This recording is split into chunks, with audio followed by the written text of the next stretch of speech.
All right, let's get to part 2 of 4.2 for our vocab. Our first word is Manchus. Now, when we say Manchus, I want you to be thinking of the Qing dynasty from 1644 to 1912. So, this is basically, these are more nomadic people who are from Manchuria. Manchuria is this region right up here in China, Manchuria, who are able to come in and who are able to overthrow the Ming dynasty. The Qing dynasty follows the Ming dynasty. They're able to overthrow the Ming dynasty, and they are, again, they're not Han Chinese, which is what the Ming dynasty was and many other dynasties in China. These are Manchu, and they're able to come in and take over. And as they rule over the traditional Han China. They try to unite everybody, but it becomes pretty obvious that the Manchus are the people who are in power, and they are able to rule China. Significant because this is a dynasty that obviously lasts for a long time, nearly 300 years. And this will also be very significant because this will be basically our last dynasty that will exist in China. This will be, after this, the dynastic cycle pretty much comes to an end with the Manchu. So let's get to our next word. All right, our next word is Creoles. Now, Creoles, when we look at social class in the Americas, we see at the top are the Peninsulares. These were Spaniards who were actually born in Spain. Creoles were born in New Spain or were born in the Americas to Spanish parents. They were Spanish blood. They had no native, indigenous, or African blood in them, but they were put down on the next underneath the Peninsulares because they actually weren't born in Spain. And these are the people who are second in power. Eventually, it's very significant because they will lead a lot of the rebellions and revolts, and they will come to power. These are a lot of people who own haciendas and places like that, but they just happen to not be born in Spain. Beneath them are mestizos, Native American Indians, and enslaved people who are on the bottom of our scale in the Americas. So the Creoles are important because they come and eventually they start living in the Americas. They're born in the Americas, and they are able to become one of the more powerful people in the social class structure. Still not as high as the Peninsulares who are born in Spain, but they are the second class which is able to get a lot of power and have a lot of significance in our early modern period. Russian Boyars. Russian Boyars were basically the elite or the aristocrats that existed in Russia. Now, they'll eventually lose their power because Ivan the Terrible, Ivan IV, Ivan the Terrible, who comes to power as a person who's very paranoid. What he wants to do is he wants to take power against them. So he starts basically executing thousands of them in the city of Novgorod and replaces their power and makes them become basically in service to him. So these Russian boyars were like the elites, and Ivan the Terrible is like, let's bring these elite in. He kills a lot of them and makes them serve him. So because basically Russia becomes much more centralized, but a lot like what Qin Shi Huangdi did in the Qin dynasty way back in the classical era.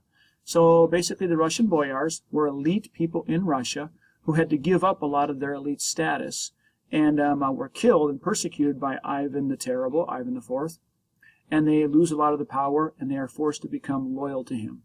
So we see in the social class that the Russian boyars basically kind of have to take a step down.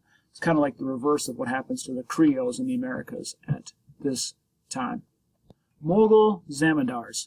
The Mughal Empire, which existed in India during the early modern period, had Zamindars of their empire. They, like the boyars in Russia, pretty much are your elite aristocrats. Now, their power doesn't get taken away. They're able to basically stay in power. They are responsible for collecting taxes from a lot of people. They're the aristocrats. They lose some power when Emperor Akbar reforms the tax system with the Spanish silver that's coming into India. This later allows the Taj Mahal to be built because of all the Spanish silver that actually comes in, which is kind of crazy. But the Zamindars lose some of their power, but they are still there. They still have power in the Mughal Empire. So basically the Zamindars are like the elites in India. They have power in the Mughal Empire. Some of it gets taken away, but they're still there and they're still in place. Later, when the British come in and the British take over India, later on we get to more of our modern era, the British use many of these Zamindars and many of them become loyal to the British as they come in. and it's one way that the British are able to take power in India. So they're a pretty significant group, another group of like class structure that we see during this time period. The European nobles, as it kind of says up here, we'll get to our reading. These are from aristocratic families. They possess titles of their nobility, which go back, we can trace that into the post-classical era.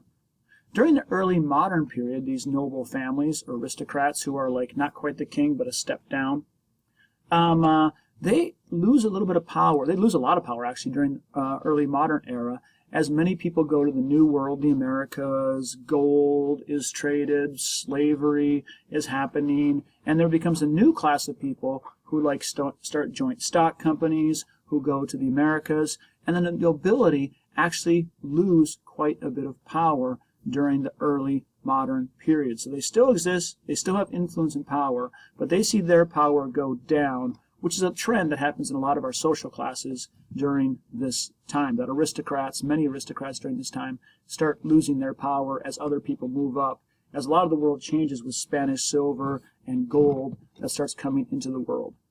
The Atlantic slave trade, which existed from 1701 to 1810, actually beyond 1810, existed as first the Spanish and the Europeans went to the New World. They used many of the American Indians as slave labor for gold and silver, especially in places like Potosi in South America. A lot of sugar cane and cotton, which were grown in the Caribbean and Brazil. And many of these Indians either died, ran away, or resisted. And then they started bringing in African slaves from West Africa. Over 10 million African slaves were brought in as forced labor, chattel slavery, that they were brought in as sold as property, not as people. The majority go to Brazil and the Caribbean. Again, we have a lot of, especially in the sugar plantations. Cotton will become later, but we're looking at a lot of tobacco in this era, a lot of sugar in this era that gets used for slavery. Many of the African tribes, the Europeans go in, and Africans are actually kidnapping other Africans into slavery, into this horrible slave system that exists. How does it happen? There's some groups, some cultural groups, like the Dahomey, for example, in Africa, who are able to get power because they get weapons from Europe and other goods from Europe for slaves. And that actually lets them grow in power because if they get more weapons, they kidnap people from other groups around them and sell them to the Africans, and sell them to the Europeans, and they're able to gain, some groups in Africa are able to gain power. Mostly this weakens Africa considerably because more men are sold into slavery, so there becomes an imbalance of, in places like Angola, for example, many more women, not as many men. It really hurts the economy and basically all life in Africa as this many people are being kidnapped and taken away. It also creates what's called the African diaspora, where African people are spread out all over the Americas. We often think of slavery just having to do with the United States, but there's a huge population in Brazil, Haiti, Jamaica, the Caribbean that are brought in the Atlantic slave trade. Temporary marriage. Now, we talked about Southeast Asia and having more equality for women, which it did. Women were basically involved in trade. So as Europeans and Chinese, and especially Europeans during this time, and Islamic merchants, actually Muslim merchants, and Christians came in, and some Chinese into Southeast Asia, what would happen is they would want to be involved in trade, but they had to be with the women, so what happened is they would have these temporary marriages, where they would get married to a woman, and they would only be married for as long as they were involved in trade in Southeast Asia. It was beneficial for the women. They gained gifts, support for their children, more connections to outside trade networks.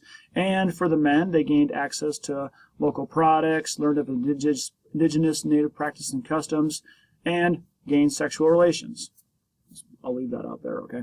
But that's the men wanted. So anyway, basically what happens is in the 17th century, 1600s, cultural views start changing of marriage. Christian Muslim merchants don't really like this idea of temporary marriage as much. So what happens is they come in here and they continue with trade, but but the men actually still want to engage in the sexual relations. So we actually see impoverished girls being sold. We see an increase in prostitution, which happens, which is historically significant in this era in Southeast Asia. Sex slaves even, which is a pretty horrible thing to think about.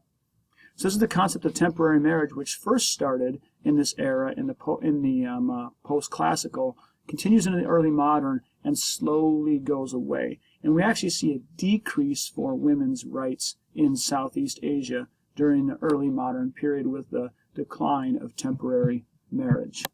The nuclear family. The nuclear family basically consists of parents and their kids. So not the cousins, not the grandparents, not the nieces and nephews, parents and their kids.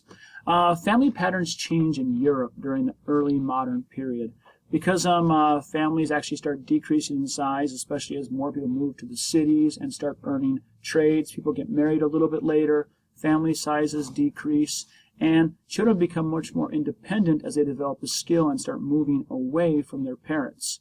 So we see a decline in the extended family.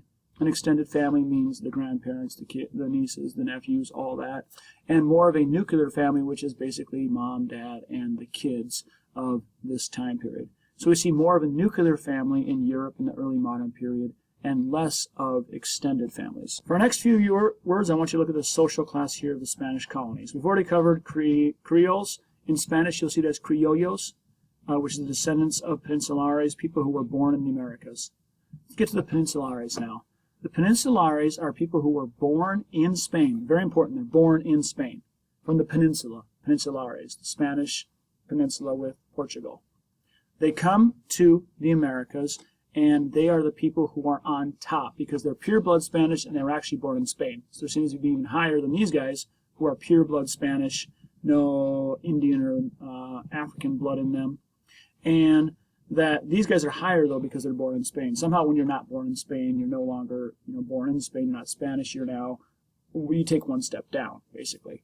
So Peninsulares are the ones who are pretty much ruling the top of the social system. They are the people who conquistadors, adventurers, people come over there, and they are on top. Then we have the Criollos, who we've already talked about. Now we'll get to the Mestizos, our next term.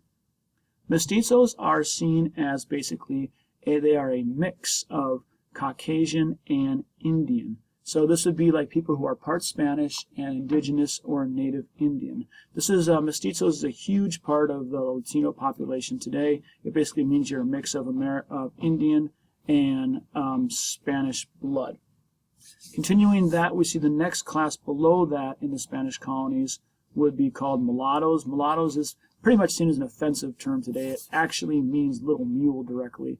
And mulattoes would be a mix of Caucasian and African. So that all these classes were basically worked out on different levels. So the mulattoes would be here. Underneath them we see the Native Americans, and the bottom of this would be the African slave. And here you can actually see this is a painting. It's called a Castes painting. Castes, kind of like almost like class, or very similar to the caste system in India.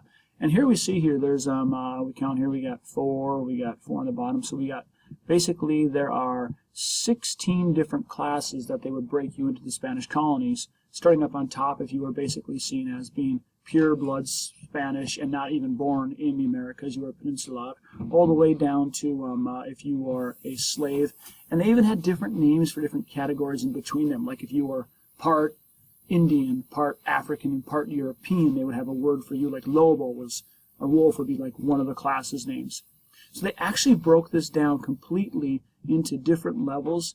If I was going to connect this to something, I would say it's most like the caste system that existed in India, except for this was completely divided on your social class, on race. And not just like your race, but what different groups that you were in. This is called the Caste System, and this was part of the system that existed in the Americas as the Spanish came in.